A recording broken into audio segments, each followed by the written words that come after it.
İbrət parkı. Deyir, gedin İbrət parkına arada, İbrət parkında gəzin. İbrət parkı haradır bilirsinizmi? Harada İbrət parkı? Ay sağ ol. İbrət parkı qəbirstanlıqdır. Parkdır da İbrət parkı. Deyir, arada ürəyiniz belə pis olanda, gördünüz, Allahdan biraz uzaq düşübsünüz. Fəqət insan onu özü hiss edir də, özündə. İmanım zəiflədi, namazlarım zəiflədi, dualarım zəiflədi. Get İbrət parkına. Get o parkda tək get. İbrət parkında dolanasın. Baxarsan qəbirlərə. Bu bir parkdır ki, burada kimlər yatır? Rahat insan yatır. Nanəcib insan yatır. Yaxşı insan yatır. Varlı insan yatır. Kasıb insan yatır. Ağıllı insan yatır. Ağılsız insan. Hər növ insan bu parkda hüzur tapıb. Amma səsləri çıxmır. Hamısı bir şəkil kimi sənə baxır, tamaşa edir. Və bu İbrət parkında hərrən, deyiləm Pərverdigarı aləm, bir gün bu parkın sakini də mən olacağam. Mən də bir gün bu parkda bu sakinlərdən birinə çevriləcəm. Bu bəzən insanı görürsən həftədə niyə bir dəfə cümə namazına gəlirik? Həm birlikdir, həm də qəflətdən insanı ayıldır. Gəlirik bir neçə dənə Quran ayəsi oxuyuruq, eşidirik, neçə dənə hədis eşidirik. Qəlbimiz biraz rahatlaşır.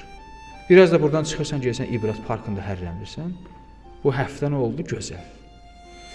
Mütəmadi həftə içi günahlarımız çoxdur. Bu dualarda cümə namazıdır, cəmaat namazıdır. Bunlar bizi o qəflətdən çıxardır. Allaha şükür eləyək ki, Allah Taala bu neməti bizə verib. Həm cümə namazı böyük nemətdir, həm mövludlar böyük nemətdir ki, keçiririk burada, bir araya gəlirik. Hədis oxunur, Quran ayəsi oxunur, gözəlliklərdən danışılır. Həm şəhadət günləri qeyd olunur, böyük nemətdir. İl ərzində təqvimə baxın, nə qədər şəhadət var, nə qədər mövludlar var. Münasibətlər böyük nemətdir. Rəcəb ayı, Şəban ayı, mübarək Ramazan ayı. Bunlar nemətdir. Bizi bu qəflətdən çıxardır Allaha doğru.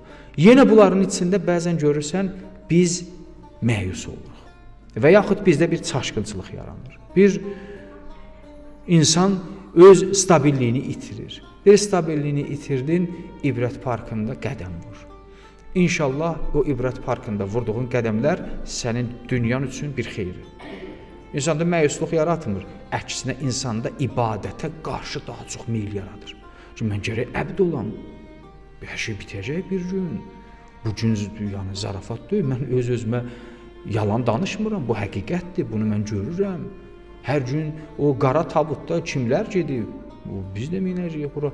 Bunlar insan düşünə və öz nəfsinə mübarizə aparar ki, mən gərək bura gəlməzdən öncə əməllərimi islah edeyim və bura gözəl şəkildə gəlim ki, Allah Taala sorğu-sual eləyəndə dilim topuq çalmasın. O nəkir və münkir sorğu-sual eləyəndə qəbirdə ən azından başımı qaldırıb iki kəlmə onlara cavab verə bilim. İnsan bir ömür yaşayır, heç nə ömür tamam olur, tamam olandan sonra da geri qayıdış yoxdur.